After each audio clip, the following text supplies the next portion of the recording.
Brothers and sisters, friends, enemies, and neutral, I'm going to turn a corner today and make it easy on myself. It may be hard on some of you, but if you don't like what you hear, you can just turn it off. I'm going to read some poetry. It had been brought to my attention that that ought to be done. So without further ado, I'm going to get into it. I'll have a couple of things that are kind of light and then a variety. But I started doing this even before I got in the legislature. I would write poems at Creighton, but when I got in the legislature, I started writing what I call a rhyme a day. Then they started calling them Ernie Grams. They would look forward to them. Some people collected them. One of the senators even put them all together and let people bid on it at a fundraiser that she had. I didn't care what they did with it after they got through. But anyway, here I go. This is called Dead Heat. Lawyer Smith sued Lawyer Jones for slander on a certain day. Lawyer Jones did countersue and claimed it was the other way. Each did represent himself because each said, this case is clear. Slander was pronounced against me. Parson Brown, those words did hear. Judge Cornelius asked the two disputants, shall we plow this row? Lawyer Smith says, by your leave, and Lawyer Jones says, let her go. Bailiff, summon Parson Brown, the judge directed. In he came. Parson, Judge Cornelius said, two lawyers here have made a claim. Each by the other was defamed. So you've been called to testify. By your words we shall determine which speaks true and which does lie. Parson Brown, a somber, solemn man, spoke slowly. Here's my say. Nearby stood I when those lawyers argued on that certain day. Jones called Smith a lying, thieving, low-down skunk who lacks all shame. Smith responded using words toward Jones that were about the same. Mean and harsh their words, Your Honor. Both were loud and most uncouth. Yet it was the first time I heard either of them tell the truth. Now, here's another one. It is designed to show that you might do something today, which leads you to do something tomorrow. It's called The Slippery Slope of Pinafore Picket. Inquiry. You have jaywalked. For that crime, I'm writing you a ticket. Tell me how you came to this, the cop asked Pinafore Picket. Here's Picket from his own experience. If a man commits a murder, Picket gravely said, to commit a robbery may soon invade his head. Then to snatch a purse, by God, may scarcely make him blink. Next thing that you know, he'll take into his head to drink. Then he may evade his taxes, broadening his scope. Next comes incivility that shortens up his rope. Lo, the voice of caution he abandons on its perch. Not surprisingly, the man may cease attending church. It then seems a logical and fitting expectation when to seek a job, he falsifies his application. Then he will procrastinate as ethical standards drop. Violating traffic rules is just a step and a hop.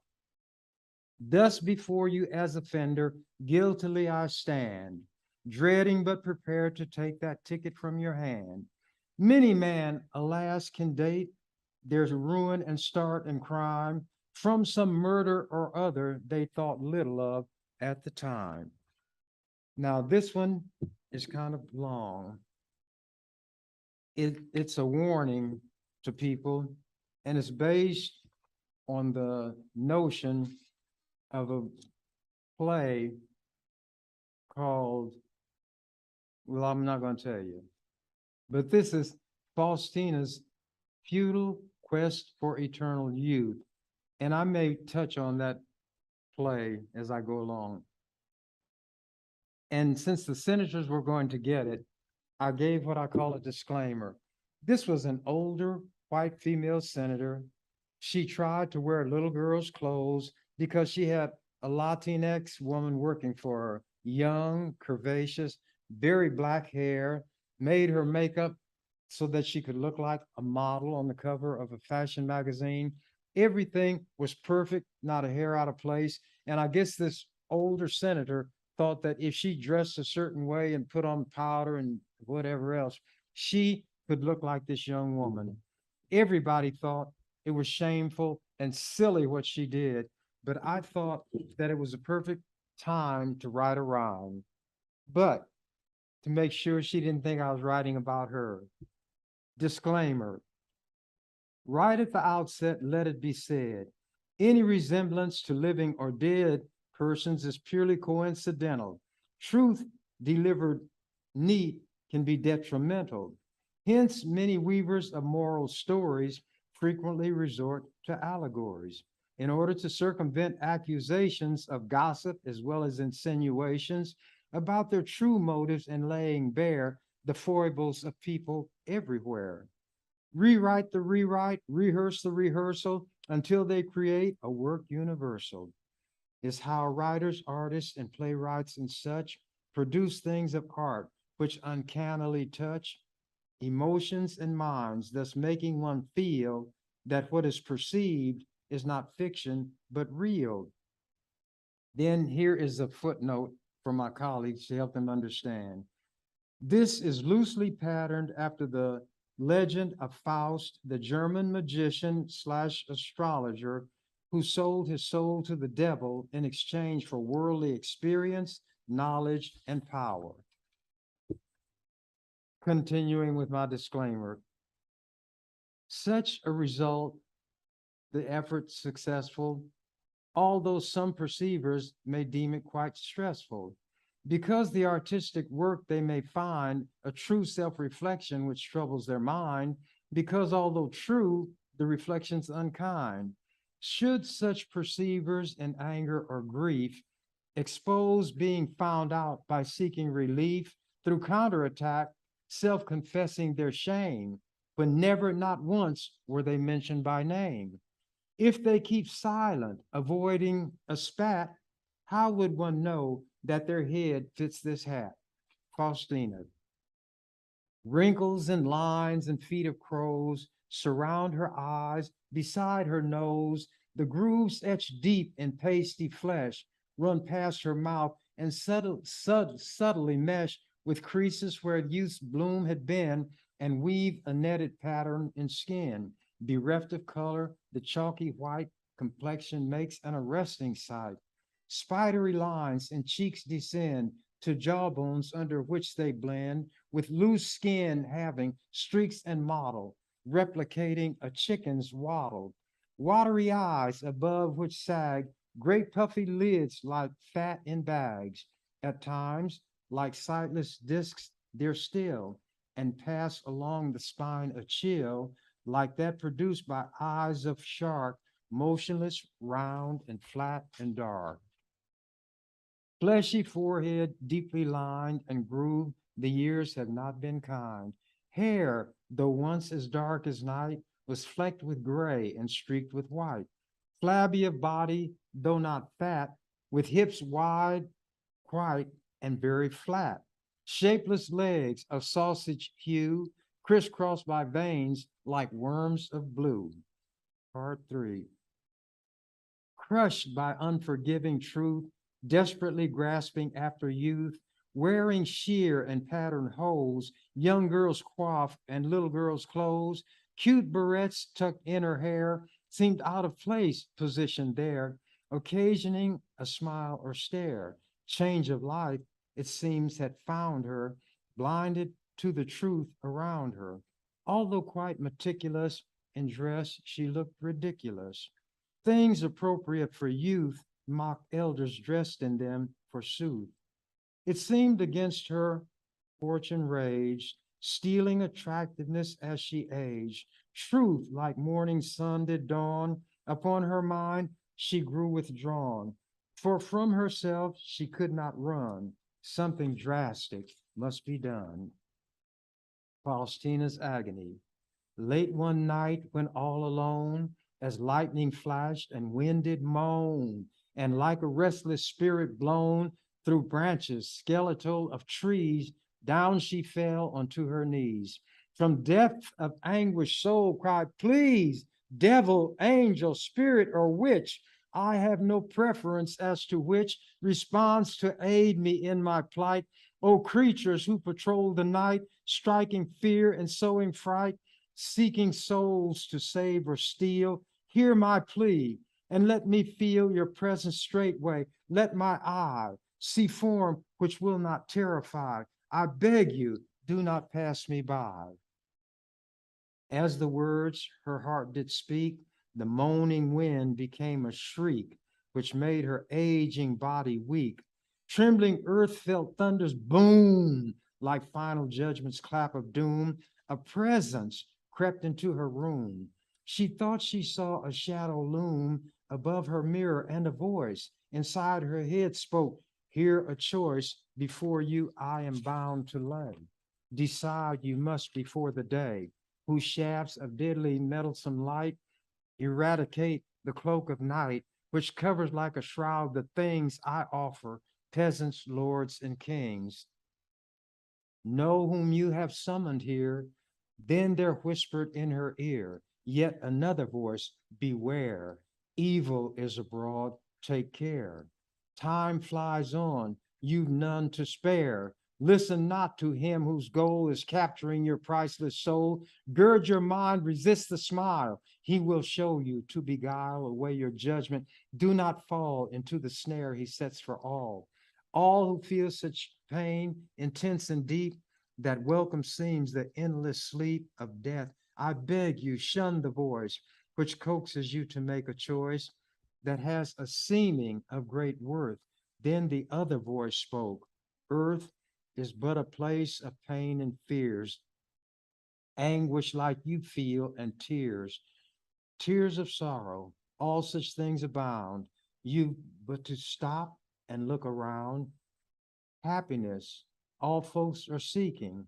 As that soothing voice was speaking, thunder boomed and snapped its spell. Which voice to heed she could not tell, for both of them did speak so well. Quite abruptly speaking ended, total silence had descended. Never felt she so alone. Terror like an icy stone upon her pounding heart did press, causing her profound distress. God, she cried, if God there be, oh, let your angels comfort me. Let me hear their voices sweet. Let them guide my stumbling feet. If you fail me, great the cost will be. My soul, alas, is lost. If my soul be lost, no pardon will be granted. In a garden long ago and far away, another anguished voice did pray. Father, if thy will it be, take this bitter cup from me. 'Tis thy only son who begs. Thou must drain it to the dregs, was God's reply. So staunch thy fear. For this cause I brought you here. Though thou art my only son, my will, not thine, shall be done. Faustina's fateful bargain. Was she in the selfsame place? Agony showed in her face. As she stared into her mirror, none was there to help or hear her.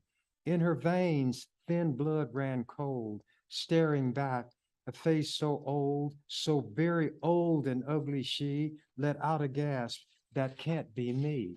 And yet it was.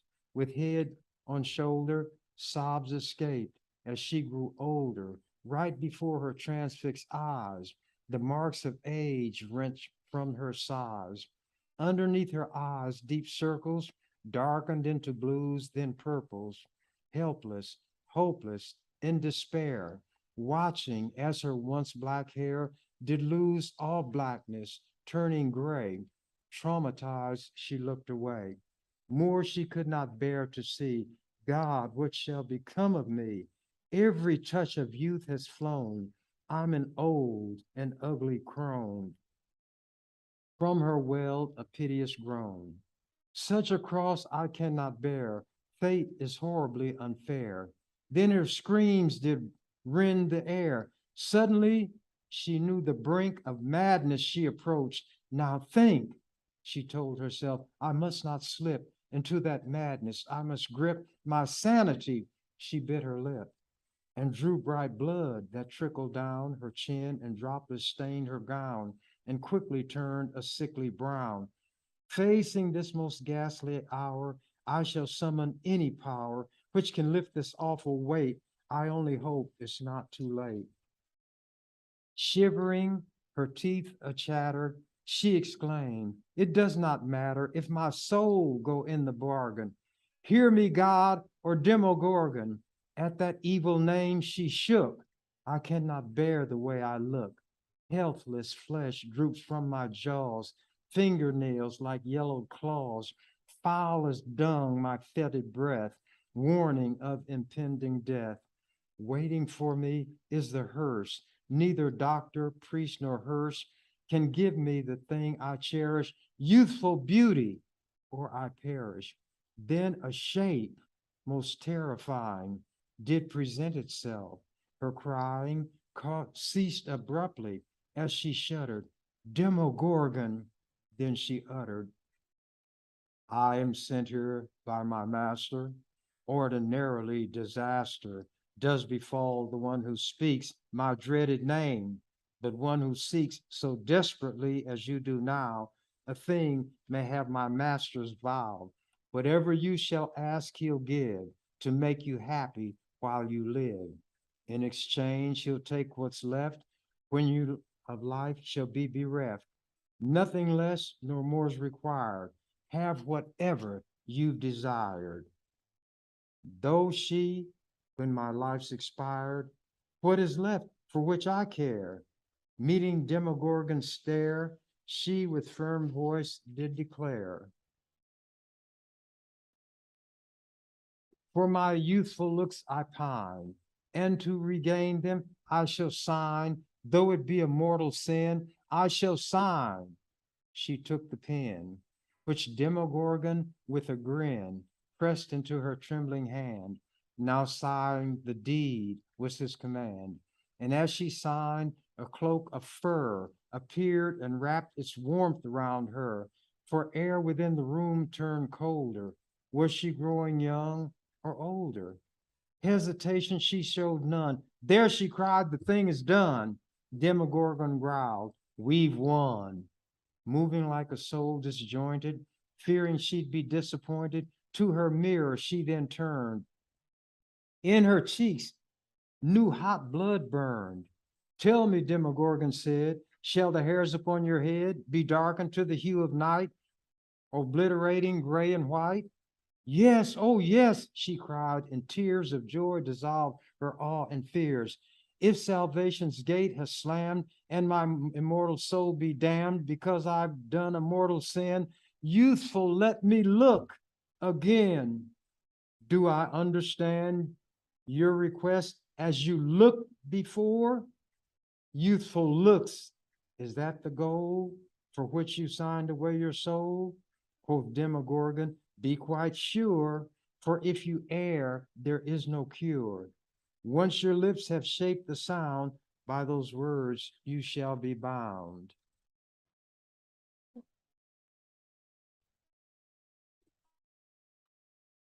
Bear with me.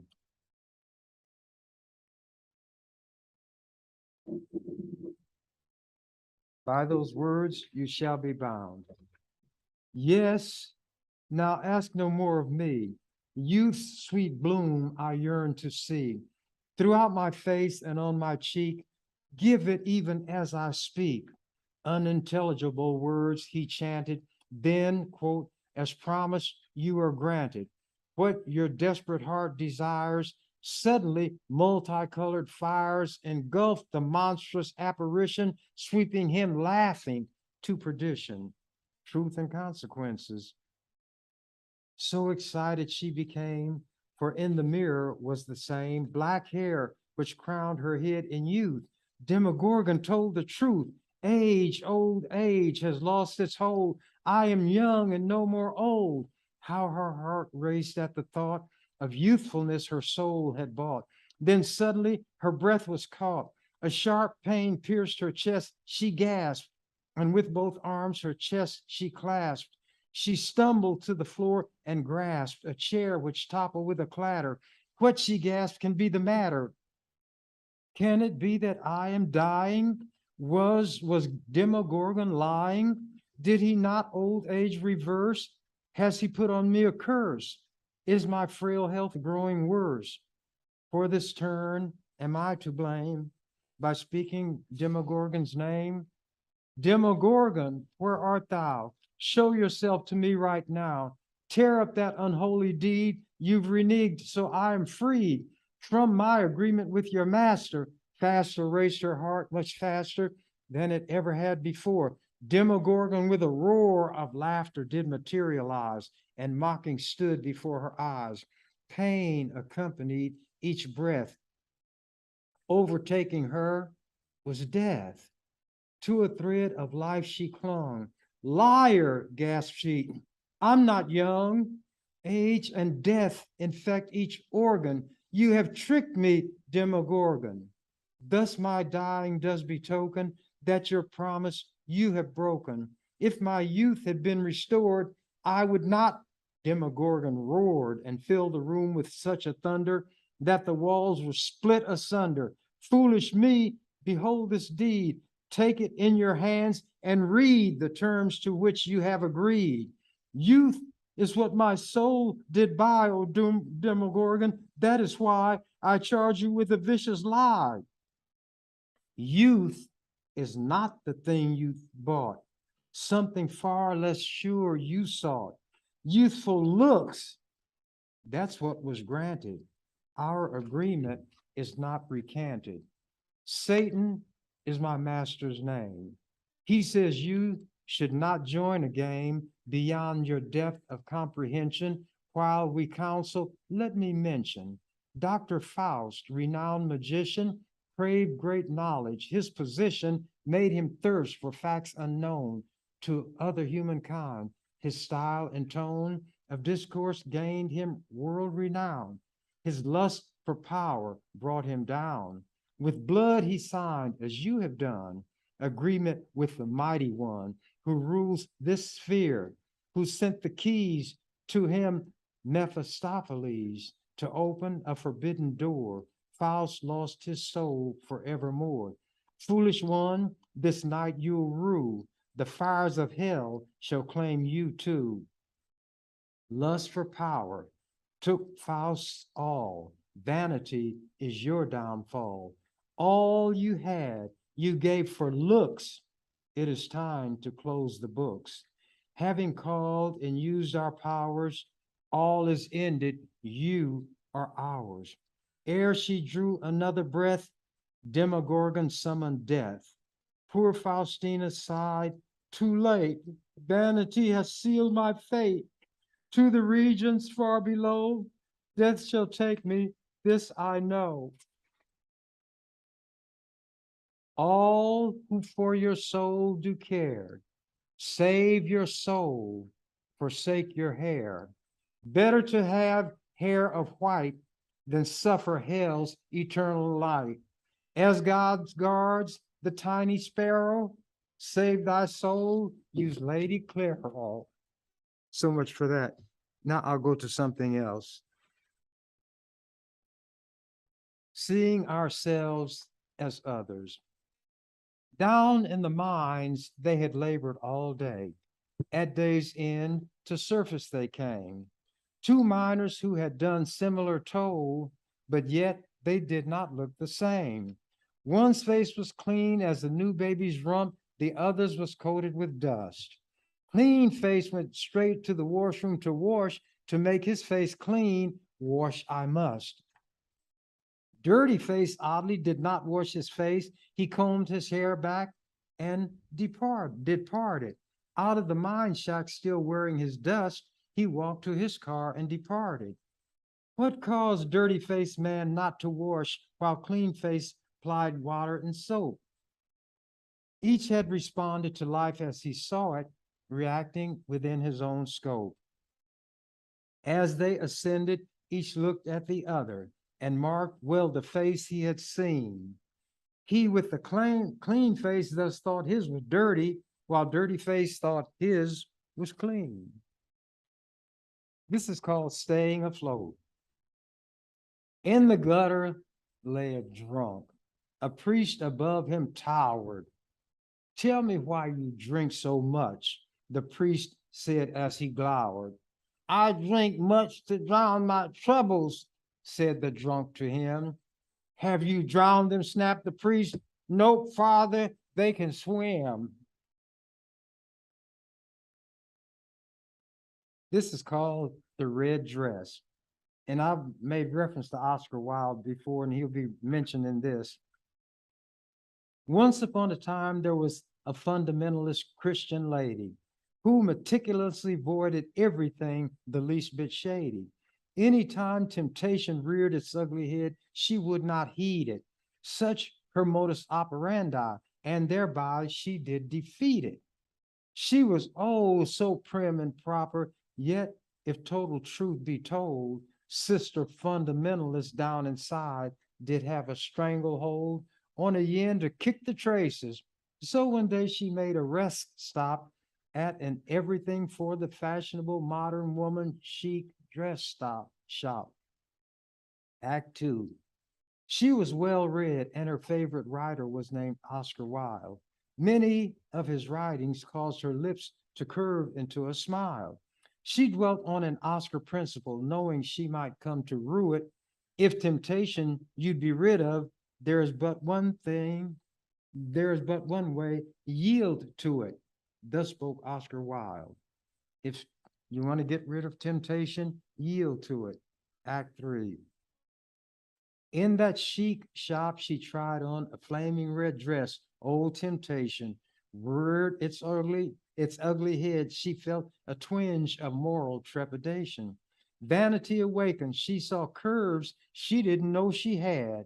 Every curve that red dress hugged inside, she mused, I don't look bad. Mightily she tussled with that Oscar principle, then said she, Lucifer, Satan, devil, get behind me. Go away and let me be. Act 4. All grew silent on that moral battlefield. Then out of the blue, Satan whispered in her ear, looks pretty good from back here too.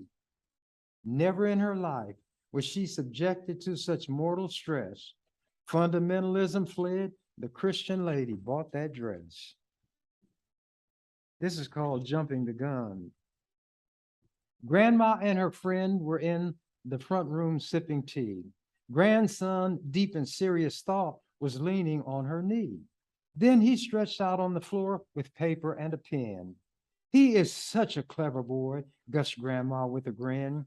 Grandma's friend, a sip of tea took, gave approving nod. Grandson, without looking up, said, Grandma, please spell God. Surprised and pleased, she nudged her friend. A preacher he may be. Smiling broadly, Grandma spelled out capital G-O-D. Concentrating hard, he carefully printed out that word. Grandma, prior to this time, had never ever heard grandson mention God. She chirped, let's have us some vanilla. Goody, goody, grandson cried, but Grandma first spelled Zilla. So he was interested in Godzilla, if you know what I'm talking about. I'm going to get as many of these in as I can. Hang with me. Stranger than fiction. When the Persian Gulf War ended, sailing on a ship was a sailor with a limp from shrapnel in his hip. Still, despite his injuries, he rubbed his hands in glee. Off came his engagement ring and dropped into the sea. In a flash, his happiness was changed to deepest gloom. Having lost that ring, he lost the chance to be the groom of his most beloved, who had worn this ring to carry always with you. If you lose it, never shall we marry. Shipmates offered consolation, although was in vain. Nothing broke his gloom, and nothing eased his biting pain. When his ship returned to port, the sailor was much thinner. First thing off the ship, he had a mournful, lonely dinner. Sometimes strange things happen, and all logic they defy. Nothing can account for them, in mystery they lie. As he munched his fish, His teeth bit something hard as stone. Could it be the lost ring found? Of course not, just a bone. The prayer, in parentheses, you asked for it. Lord, the fervent Christian prayed, please be my sister and my brother. By the way, while you are at it, be my father and my mother. Late that night, her prayer was answered, and her blood was thinned and chilled. Mother, father, sister, brother, in a plane crash, all were killed. Lord, I knew not what I asked for. From within a grinding moan rose, and bitterly she cried out, I am in this world alone. Foolish one, before you offer up a prayer, be sure don't guess that the answer which you really do desire from God is yes. Kind soul that I am, I'll simply make this awful tale a dream, coursing through her head as she lies snoozing near a gurgling stream. Next, I'll startle her awake with sweat upon her anxious brow. Then I think that I shall make the her of whom I speak a cow. Poets in their way are godlike, yea, creating without fetter. Tell the truth now. Does this pleasant ending make you feel much better? On we go. I have some more. I won't read that one, nor that one. This one you might like. Suppose God were a little girl. In her yard, a little girl one day went all aflutter. Down the street, a man had thrown his wife into the gutter. Mommy, cried the little girl, that awful man is mean. Mother grabbed her daughter's hand and fled the frightful scene. As they hastened to the house, the little girl went frantic, and the mother, for her part, was eaten up by panic. Shush, child, breathed the mother as she wept the child, as she swept the child inside. Mother leaned against the door while daughter shook and cried. Desperately, the mother tried to think of what to say. Helplessly, she told her daughter, God will have his way. You can't, we can't always understand the things that God must do. Asked the sobbing little girl, will God help me and you? We can only hope he will. She had no wish to lie. Well, God didn't help that lady. Mommy, tell me why. I don't know the answer, sighed the mother. I just don't. He'll be there to help us, though. No, the child cried. No, he won't. Then the child surprised her mother. Did God make that man? God made everything, the mother said, for that's his plan. Quietly went the little girl, and then she shook her head. Maybe God didn't make him, but I wouldn't have, she said.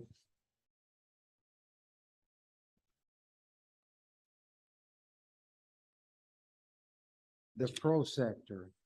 That's a word that I kind of invented. It's a guy who does autopsies. Reflection on an autopsy table. Suddenly, brilliantly, light pierced his mind. Not waves or beams, but the brain jolting kind. Not just a corpse was the mound on the gurney, nor the mere shell, of a stilled tongue attorney.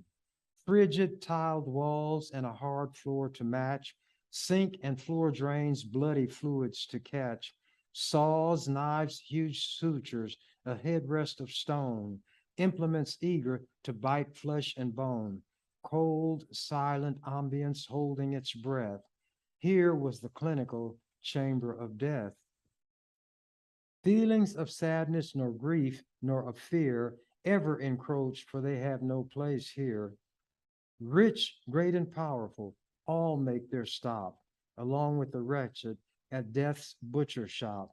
Bones, vital organs, stripped naked, laid bare, unblinking, unseeing eyes trap death's stare.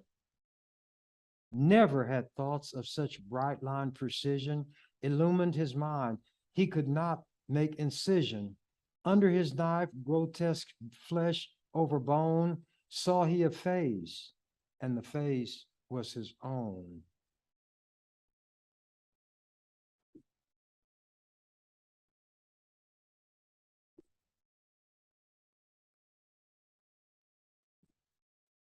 Going on. One lie or two. May one who lied be justified, or shall one never tell a lie ever? Fierce king and the blind man's bluff.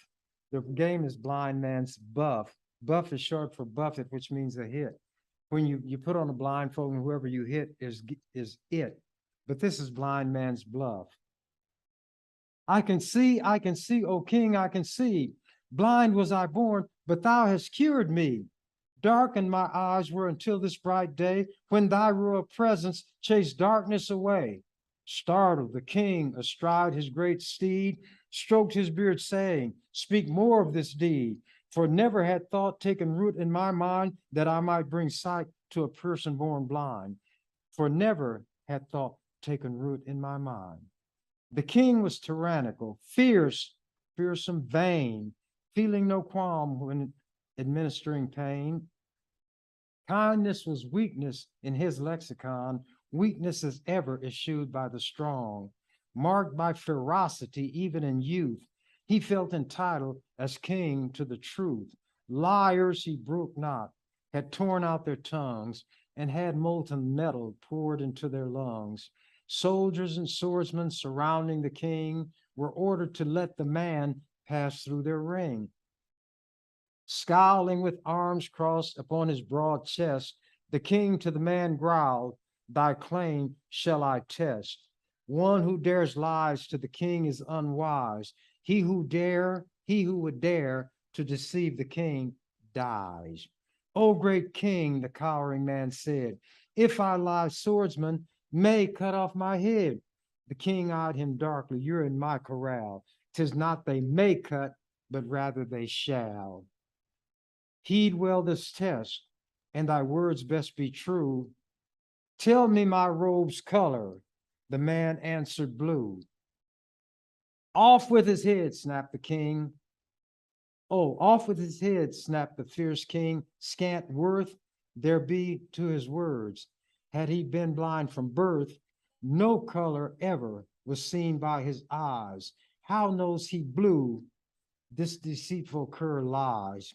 Swordsmen and soldiers exchanged knowing grins. Lying their king deemed the worst of all sins.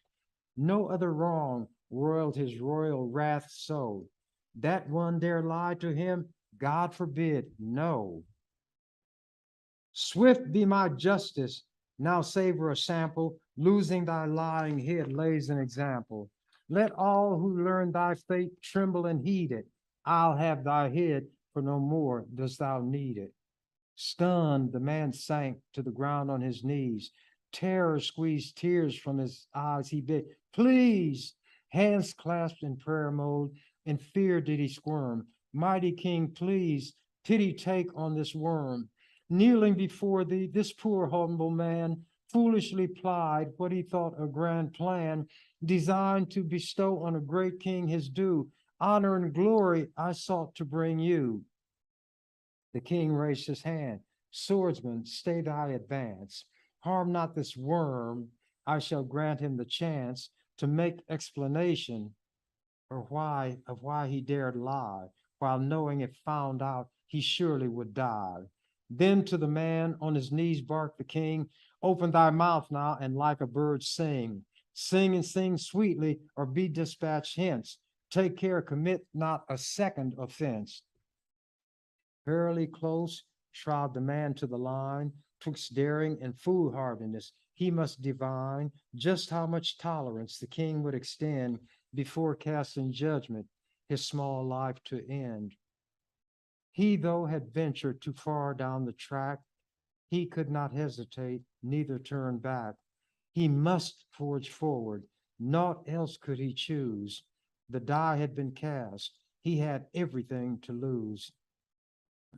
Careless words spoken engendered this strife. Could words well spoken now rescue his life? Right words had power, his small life to save. Wrong words assured he would fill a fool's grave. Smelling death's foul breath, in terror he trembled. O mighty King, I confess I dissembled. When I beheld thee, as sure as I live, what, wondered I, can this humble man give or offer as gift to so mighty a king? No thing I own, mighty King, not one thing, except what may spring from boldness and wit. So quickly but deeply did I ponder it. Lo, this occurred to me, honor would shower over thy person if great healing power flowed from thee, great King, beneficent and kind, opening the eyes of a poor man born blind. Being called kind, made the king chafe with coldness. Still he was taken by wit and the boldness exemplified by this poor man who had hope that he might survive. The king gave him more rope. If my contrivance seemed to be bad, no, mighty King, I gave all that I had, though it be less than a jot or a tittle. To me it was all, though to thee it seemed little. Yes, mighty King, of a truth I did lie, for thy greater glory, O King, that is why. Nothing sought I, sire, to benefit me. Fool if I be, sire, 'twas only for thee. So said the blind man, then left off speaking. Life, precious life, was the prize he was seeking. Mind numbed by terror, with bowed head he waited, eyes tightly closed, limbs a tremble, breath bated. Had the man cleverly played the king's vanity, or had he dangled from the height of insanity? If he'd misstepped, he would pay greatest price. Through flesh and bone would the swordsman's steel slice. Pensive the king was, and all those around watched him regarding the worm on the ground. There cringed a man who himself called a worm, such a dehumanizing, self-loathing turn. Marveled the fierce king, this poor man alone, surrounded by death's men, waxed steady as stone, and valiantly struggled in order to live. Clemency, wondered the king, should he give? Threatening thunderclouds, cloaking his brow, lifted and scattered. The king did allow hard lines etched deeply, so slightly to soften something the fierce king did not indulge often. Ordered the king, to thy feet, humble man, though not I know of thy kith, kin, or clan, sweeter thy song be than all singing birds, well-meaning motive I glean from thy words. Swordsman, command he, learn what is real. Here stands a man, not a worm, sheath thy steel. All stared amazed, for of iron was their king. None witnessed ever before such a thing. Abruptly the king urged his mighty steed on, summoned his retinue, we must be gone. That day, that one day, a poor man did sing, a song whose words melted a fierce, iron-souled king. Shakespeare a moral wrote, cogent and witty. No beast so fierce, but knows some touch of pity. That was from King Richard III, Act 1, Scene 2, line 71. If you stuck it out to the end, go back and read now the query again. Put on your thinking cap, analyze well. How many lies did the poor blind man tell? That was that, and that ends my time. So I say, as the canary did when he found that the cage door was ajar, I'm out of here. Thank you for watching the Ernie Chambers Show. If you'd like to make suggestions, email us at ewcfacts@gmail.com. That's ewcfacts@gmail.com. This has been an EWC Communication production.